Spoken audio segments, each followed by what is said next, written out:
Waalaikumsalam. Alhamdulillah. Alhamdulillah Rabbil Alamin. Wal'aqibatu lilmuttaqin. Wala udwana illa ala zalimin. Asyhadu an la ilaha illallah wahdahu la syarika lah. Wa asyhadu anna Muhammadan abduhu wa rasuluh. Allahumma salli wa sallim ala rasulina Muhammad wa ala alihi wa ashabihi wa man sara ala nahjihi ila yaumil qiyamah. Amma ba'du. Ma'asyiral muslimin, Bapak dan Ibu sekalian, a'azzani Allah wa iyyakum jami'an.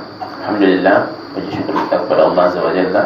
Kita masih di dalam kajian yang sama. Mudah-mudahan dapat kita tuntaskan dan selesaikan pembahasan kita dari kitab yang insyaallah sangat penuh dengan inspirasi dari orang-orang yang mulia di sekitar Rasulullah SAW. Kemudian kita juga memohon kepada Allah semoga salawat serta salam senantiasa Allah sampaikan kepada Rasulullah SAW. Bapak dan Ibu sekalian, a'azzani Allah wa iyyakum jami'an. Kita sampai ke Abu Dzar Al-Ghifari, seorang sahabat yang sudah sering kita dengar namanya. Abu Dzar Al-Ghifari, sebagaimana biasanya muallif mendahulukan dengan kata-kata mutiara, dan kata-kata mutiara tentang Abu Dzar ini dipetik dari hadis Rasulullah sallallahu alaihi wasallam yang berbunyi, ma aqallatil ghabra'u wa la azallatil khadra'u min rajulin asdaqu min Abi Dzar. Tidak ada orang yang dinaungi di bawah langit di atas bumi. Tidak ada satu orang pun di bawah langit di atas bumi ini yang lebih jujur dibandingkan Abu Dzar. Artinya kalau ada manusia yang jujur di dunia ini, tentu banyak. Nah, dari semua orang-orang jujur tadi, tidak ada yang sampai ke tingkatnya Abu Dzar Al-Ghifari. Itulah beliau, Rasul SAW sampaikan bagaimana tingkat kejujuran beliau sebagai orang yang paling jujur di atas muka bumi ini. Ma'asyiral muslimin, Bapak dan Ibu sekalian, azani Allah wa iyyakum jami'an. Di sebuah lembah yang bernama Waddan. Waddan ini adalah sebuah lembah yang terletak, sebuah tempat kecil yang terletak di luar dari Mekah. Tetapi tempat inilah sebagai penghubung antara Mekah dengan luarnya Mekah. Jadi tempatnya ini, lembah atau daerah Waddan ini terletak di pojok, di penghujung dari Mekah yang akan menghubungkan atau menjadi jalur akses keluar dari Mekah. Nah, di sini pula lah menetap kabilah Ghifar. Maka namanya adalah Abu Dzar Al-Ghifari. Al-Ghifari itu adalah nisbahnya, bahwa beliau adalah dari kabilah Ghifar. Nah, kabilah ini hidup di daerah yang kecil, tidak terlalu luas. Nah, jadi daerah yang kecil ini tadi, karena letaknya di jalur akses, jalur transportasi antara Mekah dengan luar Mekah, terutama ke negeri Syam. Ini negeri Syam, Bapak dan Ibu, ini jalur lintas yang strategis. Karena perdagangan itu memang ke Syam itu. Syam Mekah, Syam Mekah. Bahkan Rasulullah ketika masih kecil kan seperti itu juga, hampir juga sampai ke negeri Syam.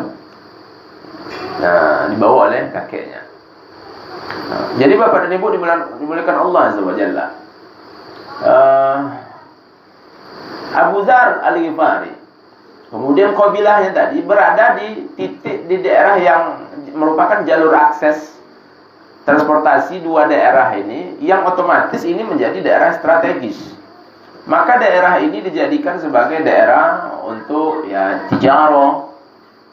Kemudian kalau yang baik-baiknya tentu perniagaan, usaha segala macam, itu yang baik.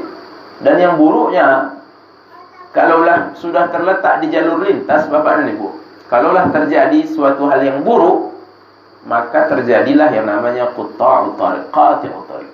Artinya adalah pembegalan. Jadi karena terletak di jalur lintas, otomatis kalau yang baik, kalau yang buruk, begal pun juga banyak di situ. Itulah di daerah beliau. Sehingga di sini disampaikan bahwa warubama 'ashat min qat'it tariq. ala hadhihi al-qawafil idza hiya lam tu'tiha ma yurdiha. Tak segan-segan dan tak jarang terjadi pembegalan itu di lintas tadi jika orang yang melintas tadi tak memenuhi keinginan dari kafilah tadi, kabilah tadi, kabilah Ghifar, yang orang-orang yang tentunya yang buruk tadi. Apabila mereka menginginkan sesuatu tak diberikan, maka akan terjadilah pembegalan di sana.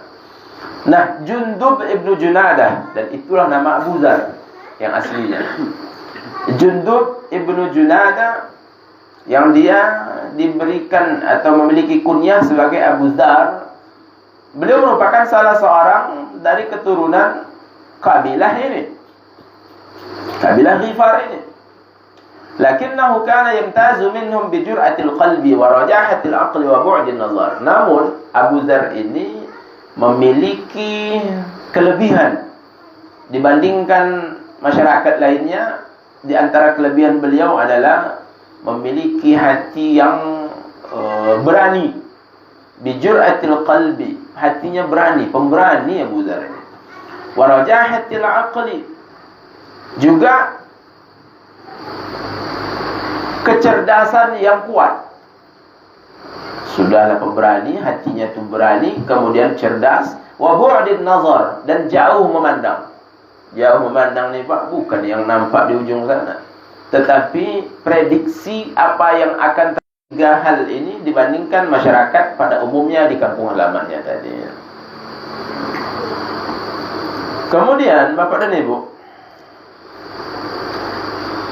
karena beliau radhiyallahu anhu memiliki kecerdasan, kelebihan seperti itu, beliau wa yatatalla'u ila zuhuri nabiyyin jadidin yamla'u 'ala an-nasi uqulahum wa afidatahum wa yukhrijuhum min adh-dhulumati ila an-nur. Ini terus berlangsung, berkecamuk di dalam hatinya Abu Dzar tadi, sampailah muncul seorang nabi yang baru, seorang nabi yang memenuhi manusia-manusia akan akal-akal mereka, kecerdasan mereka. Seorang nabi yang memberikan kecerdasan kepada manusia, memberikan ketajaman intelijensi, ketajaman cara berpikir pada manusia, dan mengeluarkan manusia dari kegelapan menuju cahaya Allah Subhanahu wa taala. Sampailah Abu Dzar di titik dan di masa ini, yaitu masa Nabi Muhammad sallallahu alaihi wasallam muncul. Artinya Bapak dan Ibu, peristiwa ini artinya Nabi berada di Makkah. Karena ini masa awal-awal, berarti Nabi masih di Makkah. Nah, kemudian sampai itu berita Nabi yang sedang berada di Makkah, yang telah dilantik oleh Allah Azza wa Jalla menjadi Rasul, beritanya sampai kepada Abu Dzar. Begitu sampai kepada Abu Dzar berita Nabi ini, lalu ketika itu pula lah Abu Dzar berkata kepada saudaranya yang bernama Anis. Ada saudaranya bernama Anis. Beliau berkata kepada saudaranya, "Intaliq la balaka ila Makkah. Waqif ala akhbari hadha ar-rajul alladhi yaz'umu annahu nabi." Wahai saudaraku, berangkatlah engkau ke Mekah, dan kamu teruslah cari informasi-informasi tentang orang ini. Orang ini yang mengaku, yang mengklaim dirinya adalah seorang nabi. Wa annahu ya'tihi wahyun minas sama' wasma' syai'an min qawlihi wahmilhu ilayya. Cari terus informasi tentang orang ini, yang dia mengklaim dirinya seorang nabi, dan dia juga mengklaim bahwa datang kepadanya wahyu dari langit. Maka dengarkanlah wahai saudaraku sesuatu dari ucapannya, ucapan orang ini. Dengar apa yang disampaikannya, apa yang diucapkannya, dan bawalah itu kepadaku. Artinya sampaikan kepadaku nanti informasinya nanti. Lalu setelah ucapan tersebut, saudaranya tadi pun Anis berangkatlah menuju Mekah. Saudaranya berangkat ke Mekah, lalu bertemu dengan Rasulullah SAW dan mendengarkan langsung apa yang dibawa dan dibaca oleh Rasulullah. Setelah dapat informasi, dia pun kembali lagi ke kampung halamannya, ke lembah tadi. Lalu dia pun menjumpai Abu Dzar. Setelah bertemu, Wa sa'alahu an akhbarin nabil jadid fi syaghatin. Lalu Abu Dzar pun bertanya kepada saudaranya tadi tentang bagaimana informasi tadi dalam keadaan sangat sudah tak sabar lagi. Ini bagaimana kisah orang ini yang lagi tersebar beritanya bahwa dia adalah seorang nabi. Sudah dalam keadaan tak sabar. Lalu saudaranya bercerita, laqad ra'aitu wallahi rajulan yad'u ila makarimil akhlaq wa yaqulu kalaman ma huwa bisyir. Sesungguhnya demi Allah aku telah melihat seorang laki-laki, ini saudaranya bercerita informasinya, telah kulihat seorang laki-laki yang mengajak kepada kemuliaan akhlak, makarimil akhlak. Jadi apa dan ibu, ini baru di awal-awal Rasulullah menjadi Rasul. Jadi akhlak itu memang sudah sangat terpancar dan menjadi prioritas dalam Islam. Jadi bapak dan ibu, akhlak adalah prioritas dalam Islam. Akhlak itu yang terpancar dari seluruh anggota tubuh. Maka bapak dan ibu, Islam, prioritas utama dalam Islam itu adalah pendidikan. Karena pendidikan itu melahirkan akhlak, karakter, sikap, sifat. Adapun pengajaran itu nomor 2 atau nomor 3. Jadi bapak dan ibu, di sini yang banyak orang kurang menyadari bahwa kita selalu mencari tempat untuk belajar. Tempat untuk belajar sekarang bapak dan ibu tak susah. Kalau ingin belajar, ingin cari wawasan, cari informasi, cari maklumat, cari ilmu, semuanya ada di HP, di Google. Apapun bapak ibu cari ada di situ. Apapun itu, cara membuat apapun ada, tengok di Google. Cara membuat ini, cara membuat itu, semuanya ada. Kalau untuk ilmu, kalau untuk pengetahuan. Tetapi untuk akhlak bapak dan ibu diberikan Allah. Nah, di sinilah yang sangat orang-orang selalu terkicau ketika mencari tempat untuk belajar akhlak, tetapi ternyata tempat belajar akhlak tadi hanya mengutamakan ilmu.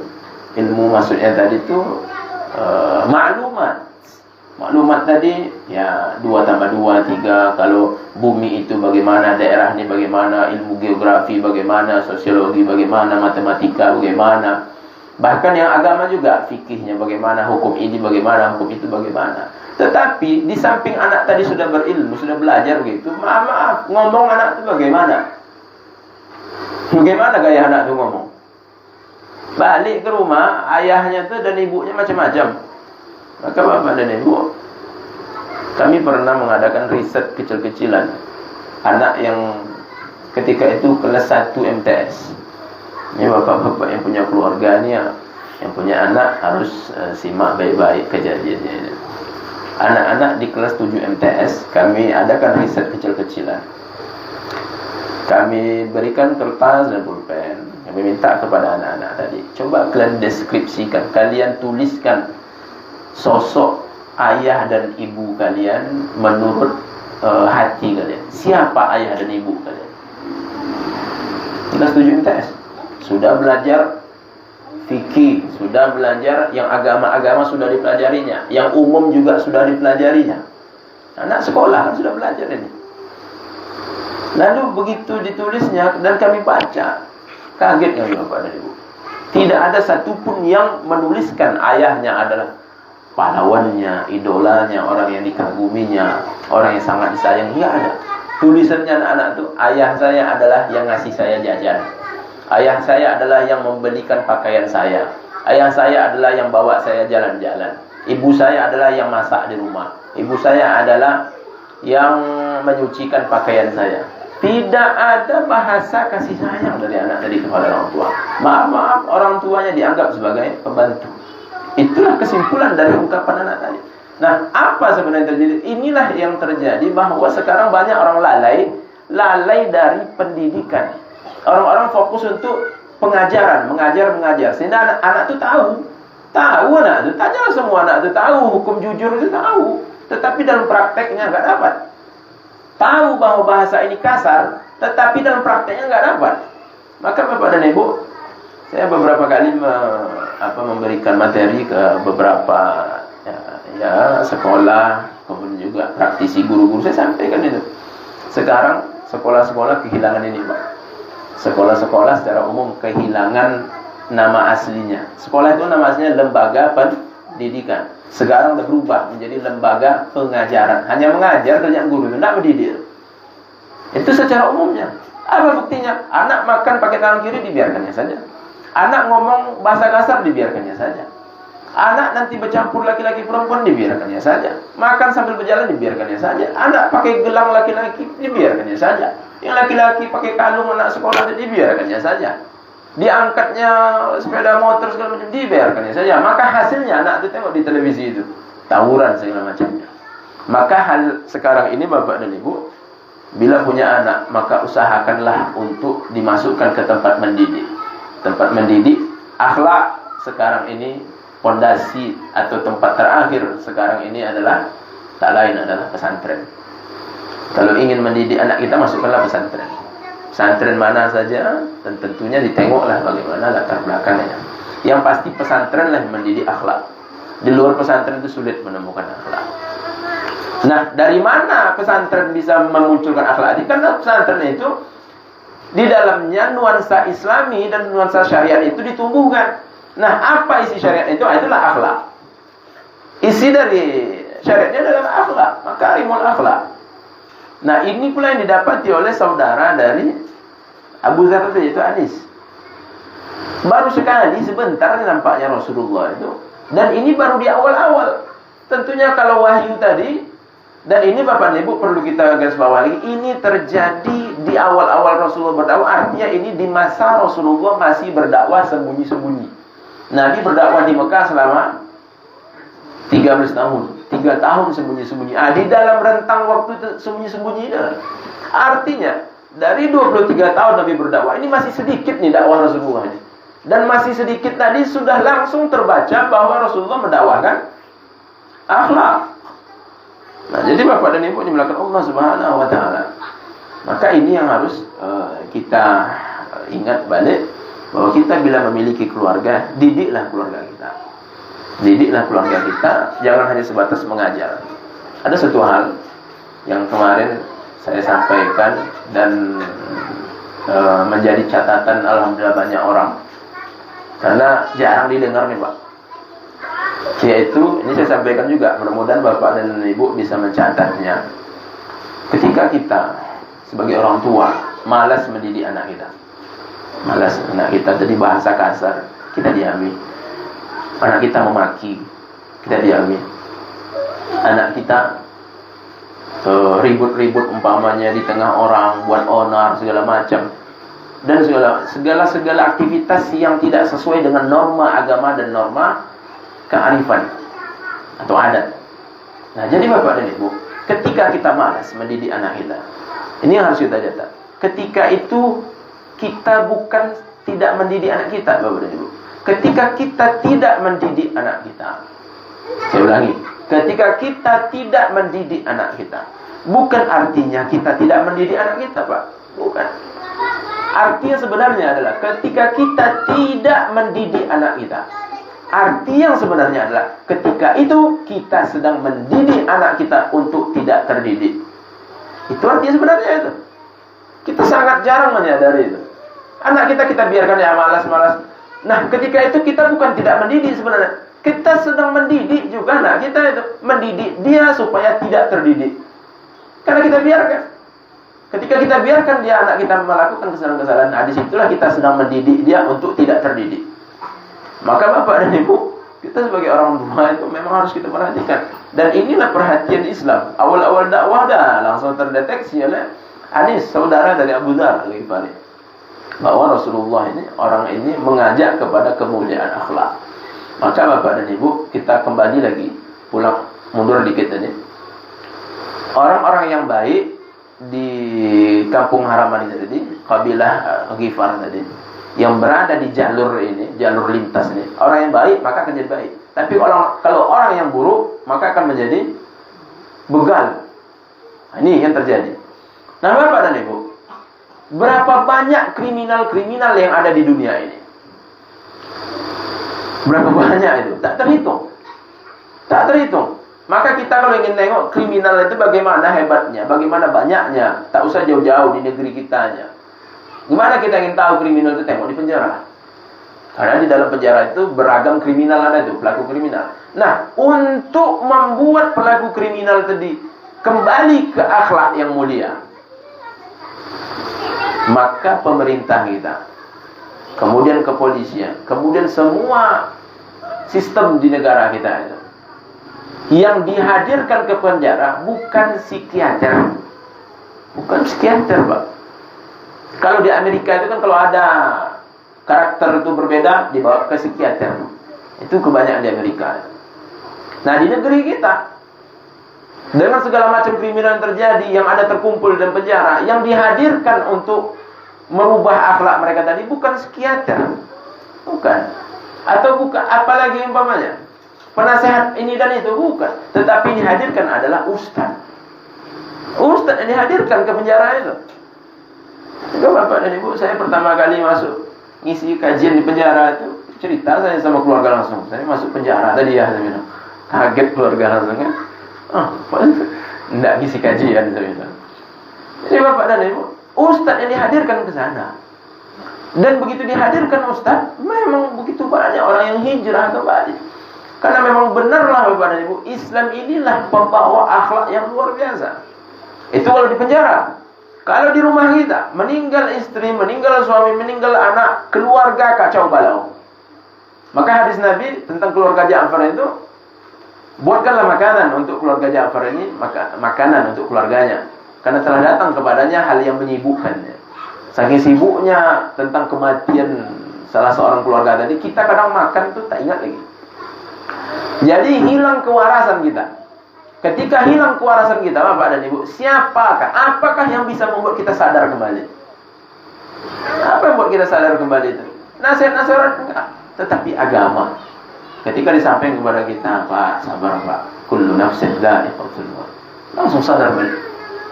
Maka itulah Islam yang sebenarnya, Bapak dan Ibu. Nah, dari awal Rasulullah berdakwah sudah langsung terdeteksi bahwa Rasulullah mengajak kepada kemuliaan akhlak. Lalu kata Anis lagi melanjutkan, yang diucapkan oleh Nabi ini sebuah kalam, yang kalam itu bukan syair. Jadi kalamnya itu ada bersajak belakangnya itu kan. Ar-Rahman, nun ujungnya. 'Allamal Qur'an. Itulah indahnya Al-Qur'an. Salah satu keindahan Al-Qur'an. Al-Fatihah, alhamdulillahi rabbil alamin. Ujungnya alamin. Ar-Rahmanir Rahim. Mirip. Surah Al-Lahab, tabbat yada abi lahabin wa tabb, ma aghna anhu maluhu wa ma kasab. Sama ujungnya. Itu dalam sastra disebut dengan sajak. Nah, tapi bukan syair itu. Walaupun dengan sastra tadi itu luar biasa, dipandang dari sastra, tetapi ini bukan syair, bukan sastra buatan orang. Nah, itu disampaikan oleh Anis kepada saudaranya. Lalu Abu Dzar bertanya, apa pendapat orang-orang? Orang-orang di kampung halaman itu bagaimana pendapatnya? Dijawab oleh saudaranya ini, orang-orang di kampung mengatakannya, orang-orang di sekitar Nabi ini mengatakan bahwa Nabi ini adalah seorang penyihir, dia adalah seorang dukun, dia adalah seorang penyair. Lalu Abu Dzar menjawab, demi Allah, demi Allah, ma syafaita li ghalidan. Demi Allah, engkau belum menghilangkan dahagaku.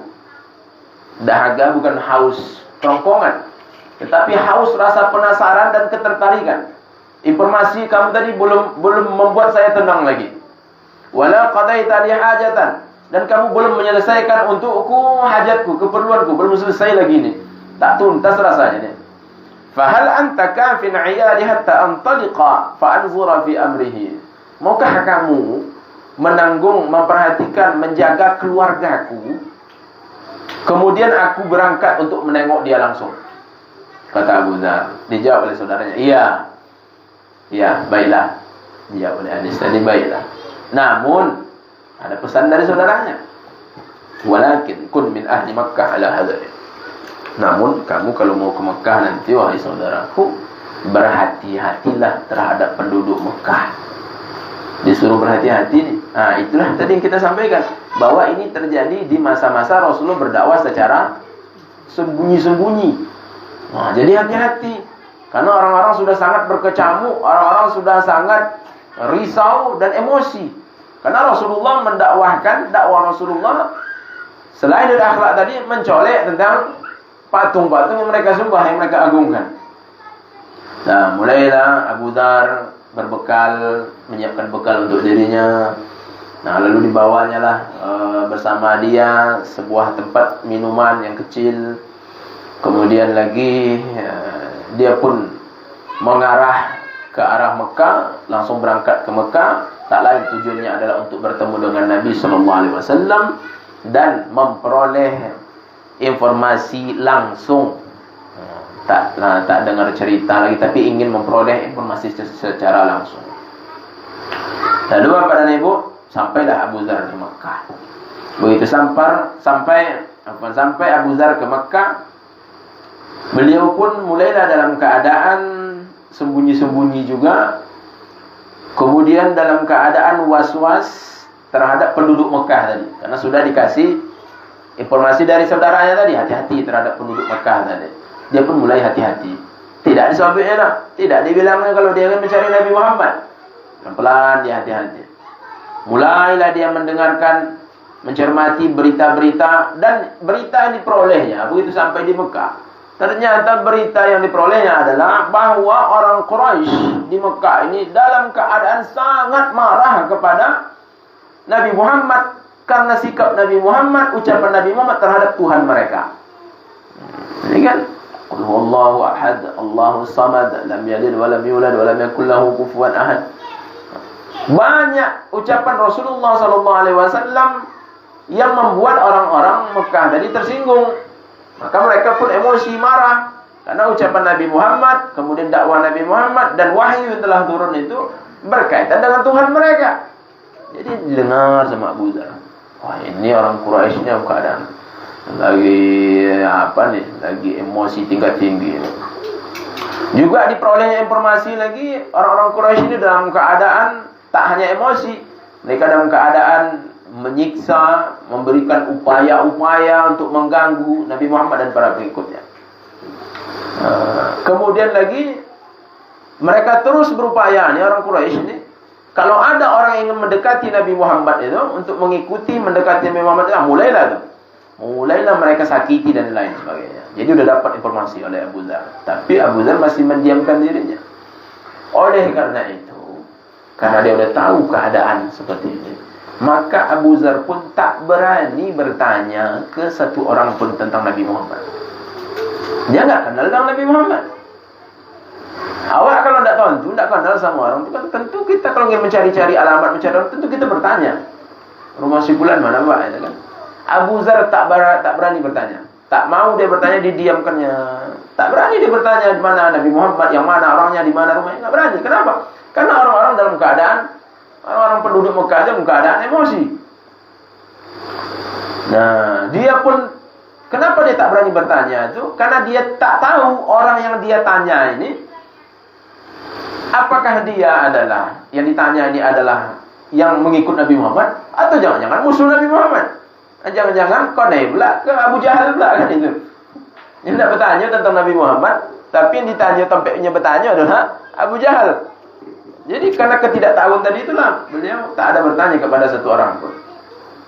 Nah, begitu sampai malam, seperti itu juga tak berani dia bertanya. Lalu dia pun berbaringlah, goleklah dia di dalam Masjidil Haram tadi. Golek di dalam Masjidil Haram. Tiba-tiba lewatlah di dekat Abu Dzar tadi Ali bin Abi Thalib. Ali bin Abi Thalib tentu sudah Islam. Karena Ali bin Abi Thalib adalah orang yang pertama masuk Islam dari golongan anak-anak. Lewatlah Ali bin Abi Thalib. Lalu Ali bin Abi Thalib pun langsung nampaknya, ini orang ni acu, tak pernah nampak namanya kan?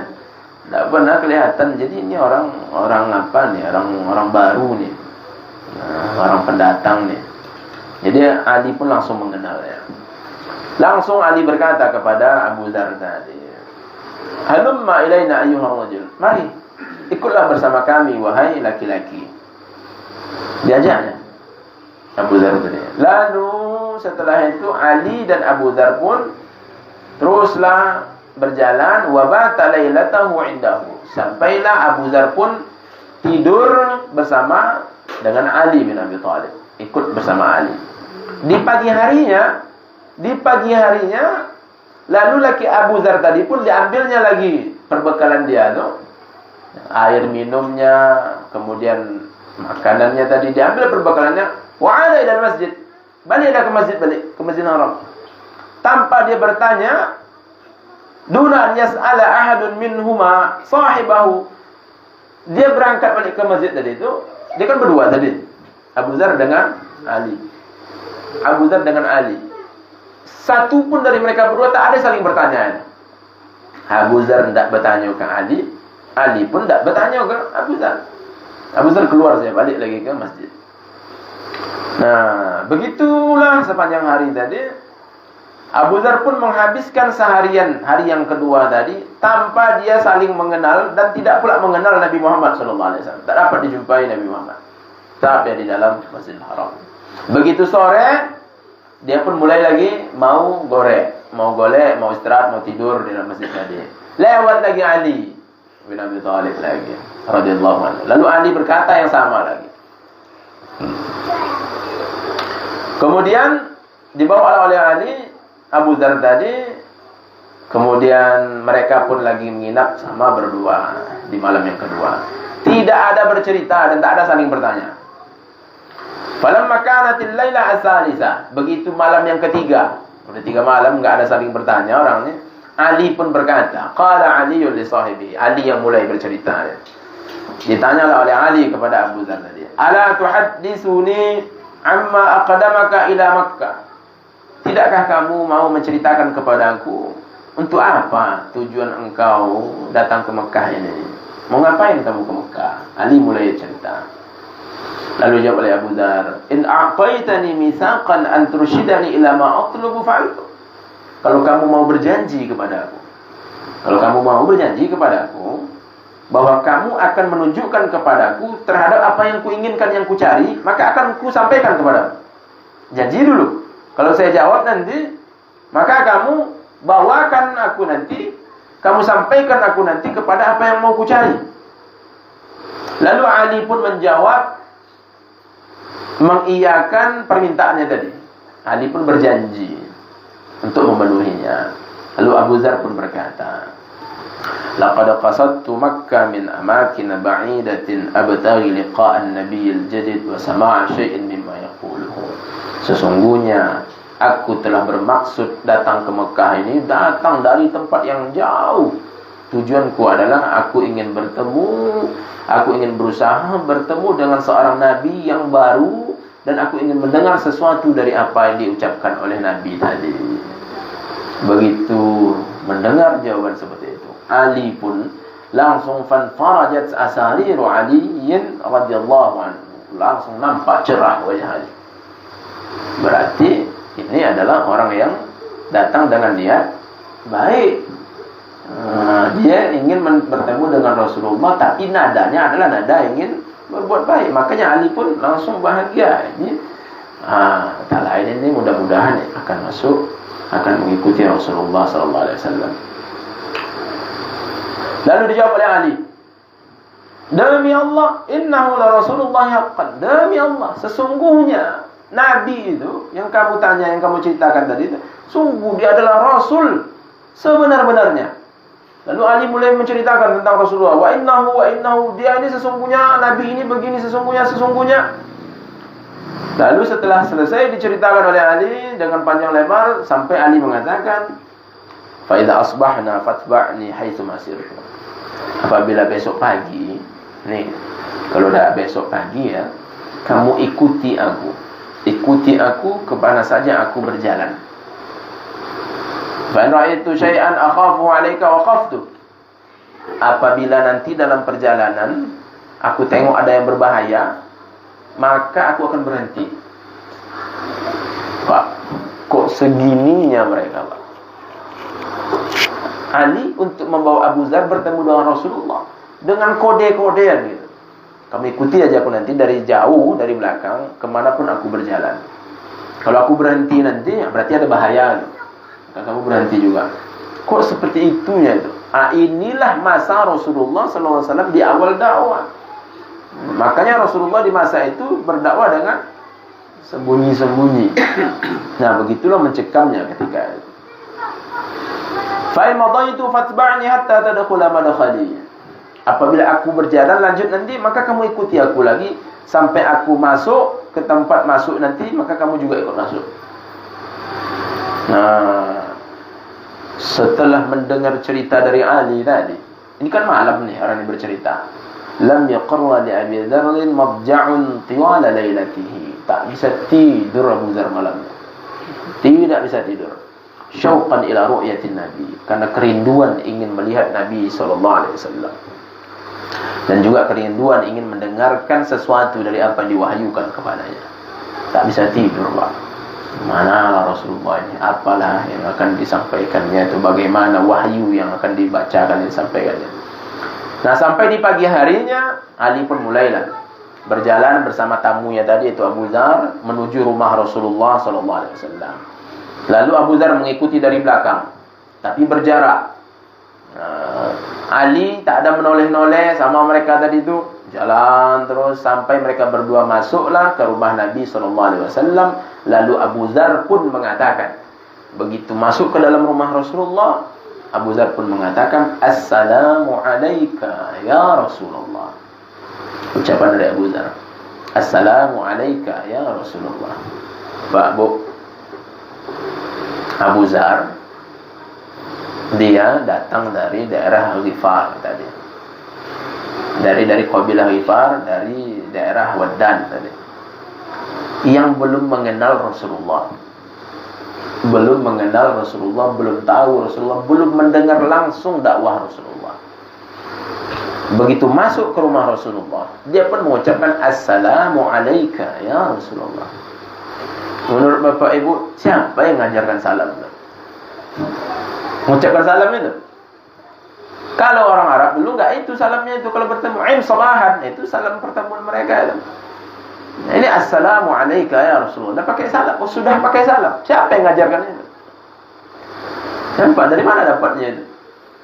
Nah, ini kita sampai sini. Lalu dijawab oleh Rasulullah sallallahu alaihi wasallam, "Wa alayka salamullahi wa rahmatuhu wa barakatuh." Dijawab oleh Rasulullah, "Alayka." Lalu disampaikan oleh muallif di sini, fakana Abu Dzar. Nah, ucapan Abu Dzar tadi, wallahu alam, itu Allah ilhamkan kepada beliau sehingga beliau dapat mengucapkan seperti itu. Terbesit hatinya untuk mengucapkan sapaan yang mulia kepada Rasulullah dengan begitu. Nah, ini pula lah menjadi sejarah awal di dalam sejarah Islam. Fakana Abu Dzarrin awwala man hayya Rasul bi tahiyatil Islam. Maka Abu Dzar, dari peristiwa inilah Abu Dzar pun tercatat sebagai orang yang pertama menyapa Rasulullah SAW dengan sapaan Islam tadi. Jadi yang paling pertama kali menyapa dengan sapaan Assalamualaikum, Assalamu alayka ya Rasulullah, ternyata adalah Abu Dzar Al-Ghifari. Tercatat dalam sejarah. Tsumma sya'at wa 'ammat ba'da dzalika. Setelah ini mulailah tersebar cara salamnya Islam tadi. Jadi Abu Dzar adalah sejarah kita, sejarah salam yang selalu kita ucapkan. Nah, setelah itu kembali lagi kita ke kisahnya. Rasulullah SAW pun menemui Abu Dzar Al-Ghifari. Kemudian setelah menyambut Abu Dzar, Rasulullah mengajaknya untuk Islam, lalu membacakan kepada Abu Dzar Al-Quran. Tak berapa lama memang langsunglah Abu Dzar pun mengucapkan kalimatul haq, yaitu kalimat syahadah. Abu Dzar pun masuk Islam. Lalu beliau pun masuk ke dalam agama yang baru. Dan beliau di sini disampaikan termasuk orang yang keempat atau yang ketiga, yang kelima atau yang keempat yang masuk Islam di awal-awal. Jadi di sini ada riwayat-riwayat itu kadang berbeda-beda.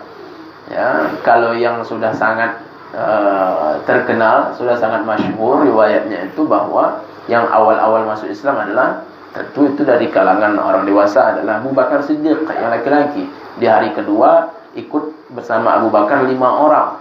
Di antaranya adalah Utsman bin Affan, Abdurrahman bin Auf, Utsman bin Maz'un dan lain sebagainya. Nah, jadi Bapak dan Ibu, dalam riwayat lain pula di sini ada pula yang menyebutkan bahwa Abu Dzar ini termasuk orang yang keempat atau yang kelima yang awal-awal masuk Islam.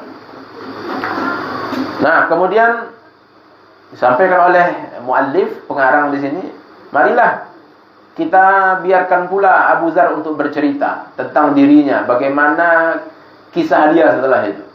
Jadi Abu Dzar pun bercerita nih, aqamtu ba'da dzalika ma'a Rasulillah fi Makkah fa'allamani al-Islam. Aku pun menetap bersama Rasulullah setelah masuk Islam tadi. Aku menetap di Mekah bersama Rasulullah dan Rasulullah mendidikku, mengajarkanku tentang Islam. Wa aqra'ani syai'an min al-Qur'an. Lalu Rasulullah pun membacakan kepadaku tentang Al-Qur'an. Lalu Rasulullah pun berkata kepadaku, la tukhbir bi islamika ahadan fi Makkah fa inni akhafu 'alaika an yaqtuluka. Wahai Abu Dzar. Ini Nabi nyampaikan ini, Pak. Wahai Abu Dzar, karena ini dalam fase dakwah sembunyi-sembunyi, di awal-awal dakwah Islam tadi, Rasulullah menyampaikan, wahai Abu Dzar, jangan kamu ceritakan keislaman kamu ini kepada satu orang pun di Mekah ini. Ini kan mereka masih di Mekah ini, Abu Dzar masih di Mekah. Jangan kamu ceritakan kalau kamu sudah masuk Islam, wahai Abu Dzar. Karena sesungguhnya aku khawatir atas engkau bahwa orang Mekah ini, penduduk Mekah akan membunuhmu. Kalau mereka tahu engkau sudah masuk Islam, maka aku khawatir mereka akan membunuhmu, wahai Abu Dzar. Nah, itu disampaikan oleh Rasulullah sallallahu alaihi wasallam. Nah, itu rupanya dijawab oleh Abu Dzar. Abu Dzar pun menjawab, aku pun menjawab, katanya. Walladzi nafsi biyadihi la abrahu Makkah hatta ati al-masjid wa asrukha bi da'wati al-haqq baina dhahranai Quraisy. Kata Rasul.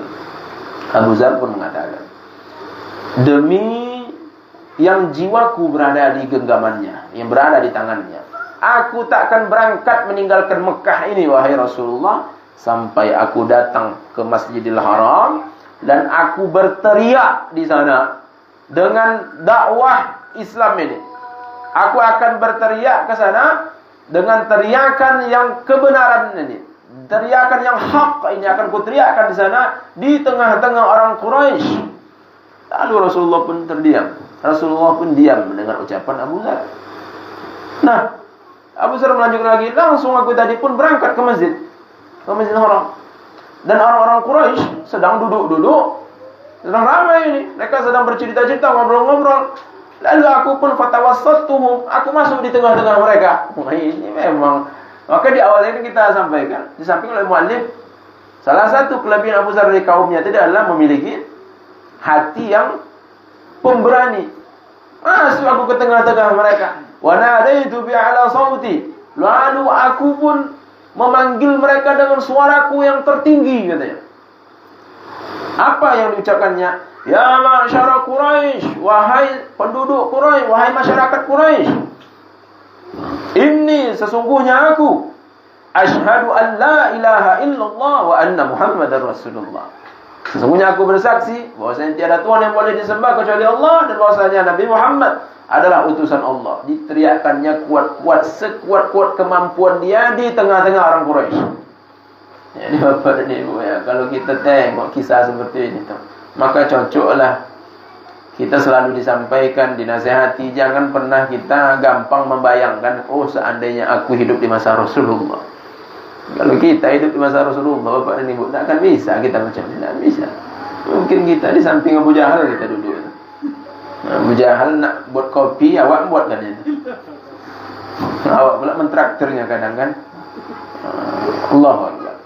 Jadi itu yang kita jangan sampai membayangkan seolah remeh kehidupan di masa Rasulullah tadi. Ketika kita membayangkan kita, seandainya aku hidup di masa Rasulullah, itu secara tak langsung kita membayangkan bahwa di masa Rasulullah itu sangat remeh.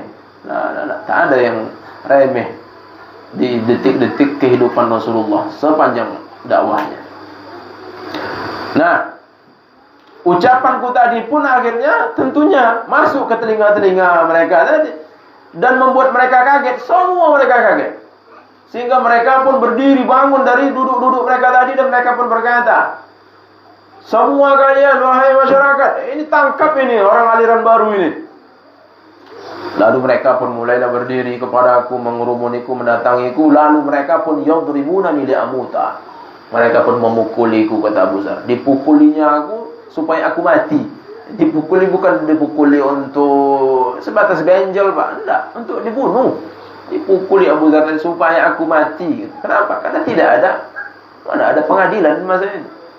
Keadilan, pengadilan tidak ada. Nah, apalagi hak asasi itu tidak ada. Nah, jadi itu tujuan mereka. Dalam keadaan seperti itu, Abu Dzar sedang dipukuli, sedang disiksa untuk dibunuh oleh masyarakat tadi. Fa'adrakani al-Abbas bin Abdul Muttalib, amun Nabi. Lalu Abbas bin Abdul Muttalib, paman Nabi yang masuk Islam, yang Islam juga. Paman Nabi yang dua yang Islam, Hamzah dan Abbas. Abbas pun nampak. Begitu nampak oleh Abbas, paman Nabi tadi, keadaanku tadi, langsung dia masuk. Lalu dia pun fa'akabba alayya liyahmiyani minhum. Lalu dia masuk melindungiku untuk mencegah aku disakiti oleh mereka tadi. Lalu Abbas tadi pun menghadap ke orang-orang, ke masyarakat yang sedang beringas tadi. Abbas pun mengatakan, wailakum, celakalah kalian, ataqtuluna rajulan min Ghifar. Apakah kalian mau membunuh seorang laki-laki dari kabilah Ghifar? Ini kalau orang-orang bijak itu seperti itu cara dia menengok, Pak Bu. Jadi tak terbawa emosi saja kan gitu.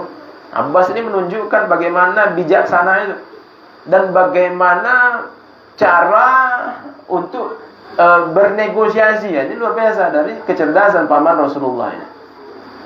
Apakah kalian mau membunuh seorang laki-laki dari kabilah Ghifar? Kenapa? Kenapa Abbas bertanya seperti itu? Wa mamarru qawafilikum alaihim. Karena Bani kabilah Ghifar tadi, di situ adalah tempat lalu lintasnya kafilah kalian.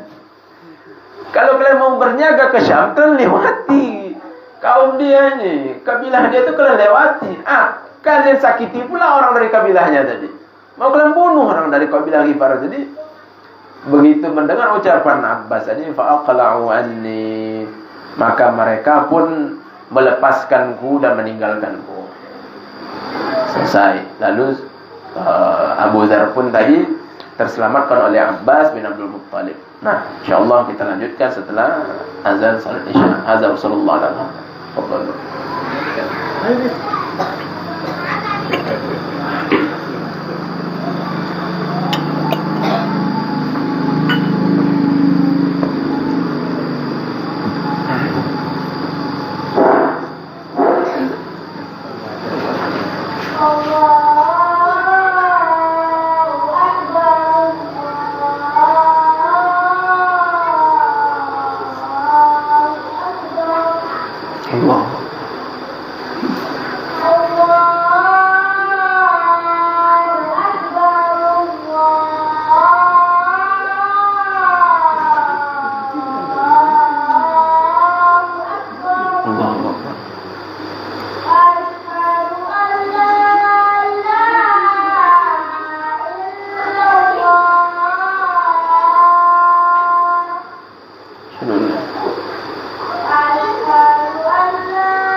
surat.